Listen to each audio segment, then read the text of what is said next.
Hello friends, नमस्कार, जय जगन्नाथ। चलते आज गोटे लंच बहुत बढ़िया रेसिपी आपण सहित शेयर करी। वीडियोटा को संपूर्ण देखो, निश्चय पसंद आसो। पसंद आसले निश्चय लाइक करेंगे, कमेंट करेंगे, शेयर करेंगे। आदि मो चैनल नुआ अच्छा प्लीज चैनल को सब्सक्राइब कर पाखे थे बेल आइकन निश्चय प्रेस करने। से कड़े 2 बड़ चामच सोरिष तेल दे प्रथम चिंगुड़ी लुण हलदी गोड़े रखी नहीं भाजी नवा। सेपटे चिंगुड़ी भाजी हवा भितर एपटे गोटे मसला आम प्रस्तुत करना। से 2टा मीडियम साइज पियाज ताकू प्रथम धोईकी चोपा छड़ाई रखी प्रथम छोट छोट कर काटि नवा। आज छेचा मसला देके बनइबा। से प्रथम पियाज सहित रसुण 5-7 कला खंड रसुण चोपा छड़ाई आड कर नौची।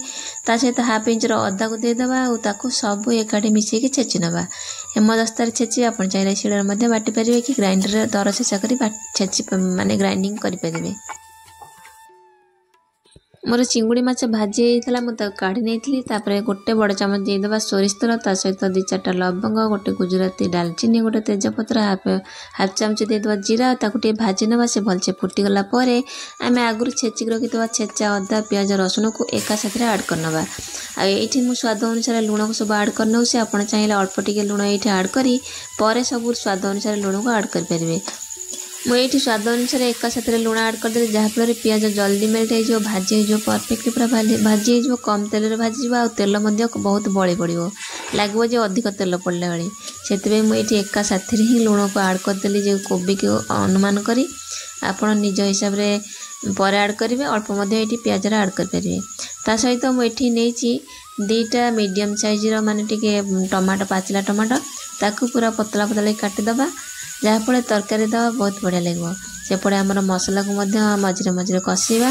तापर ये अल्प पानी देदेबा मसला तलू न लगे न पोड़ापी जेहेतु चुली रे बना हो जल्दी हाई फ्लेम अच्छी से देदेबा। ता सहित गुंड मसला सब आड करवा।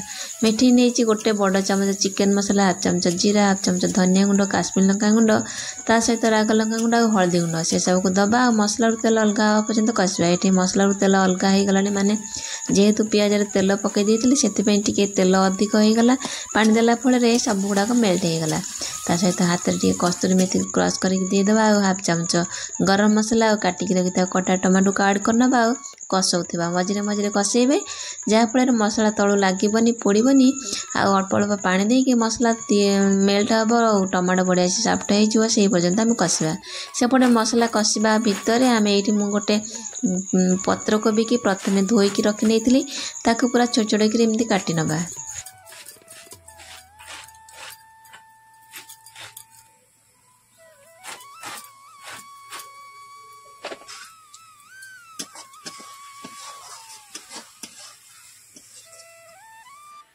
पत्र कोबी सहित मुझे किसी गाजर ता सहित 4-5टा खंडे आलू को प्रथम धोई आनी पूरा छोट छोट कर काटि नवा।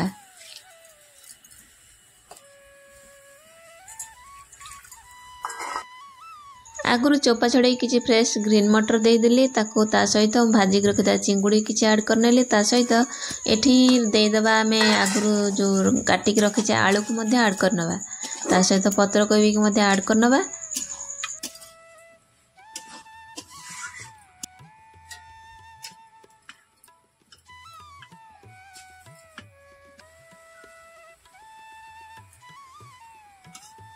पत्र कोबीर परिमाण सब अधिक ही देखा जाए और तरकारी बनई सारापर खूब कम हो जाए से आस्ते आस्ते गोल नवा।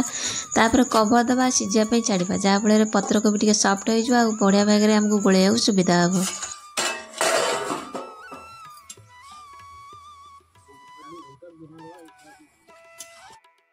मझे मझे लीड खोली चेक करदे पत्र कोबी की एमती गोले गोले कषा जमी 70% पर्यंत आमर पत्र कोबी सहित आलू ग्रीन मटर पूरा परफेक्ट सीझीज आ बढ़िया से कषि हो पर्यंत आम सीझेबा। पत्र कोबी सब भलसे सीझीगला आम ये किसी गरम पानी के आड करवा जहाँफल तरकारी बहुत बढ़िया लगे और लटपटिया बन। ताको कवर दे किसी समय सीझापी छाड़ा। पत्र कोबी आलू पूरा परफेक्ट तोला बेले सीझीगले खावाई बढ़िया लगे। तापर आम ताको कवर दे सीझापी छाड़ी नवा। से सब भलसे सीझीगला आम डंकी साहाय्य आलू गुड़ा को टिके मैश करनवा जमी लटपटिया लगे तरकारी खाइबा को बहुत बढ़िया लगे। देखो केते परफेक्ट आमर बनीगला।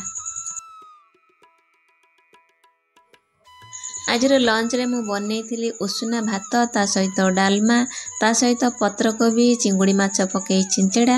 ଆପଣମାନେ ନିଶ୍ଚୟ ବନାନ୍ତୁ। ତା ସହିତ ସଜନା ଛୁଇଁ ଆଳୁର ଭଜା, ତା ସହିତ କିଛି ଚିଙ୍ଗୁଡ଼ି ମାଛ, ତା ସହିତ ଆମେ ଦେଇଦେବା କିଛି ଲୁଣ ଲଙ୍କା ଲେମ୍ବୁ, ଆଉ ତା ସହିତ ଦୁଇଟା କାକୁଡ଼ି ରସୁଣ ଦୁଇଟା ଦେଇଦେବା ଆଉ ଚକଡ଼ିବା, ବଢ଼ିଆ ପାଗ ଲାଗିବ। ଆପଣମାନେ ଥରେ ଏଇ ପ୍ରୋସେସ୍ରେ ବନେଇକି ଖାଆନ୍ତୁ। ଆଉ କେମିତି ଲାଗିଲା ଆଜିର ରେସିପି କମେଣ୍ଟ ସେକ୍ସନରେ ସିଓର୍ ଜଣେଇବେ। ପୁଣି ଆସିବି ଗୋଟେ ଭିଲେଜ୍ ଷ୍ଟାଇଲ୍ ରେସିପି ସହିତ। ରହିଲି, ନମସ୍କାର, ଜୟ ଜଗନ୍ନାଥ।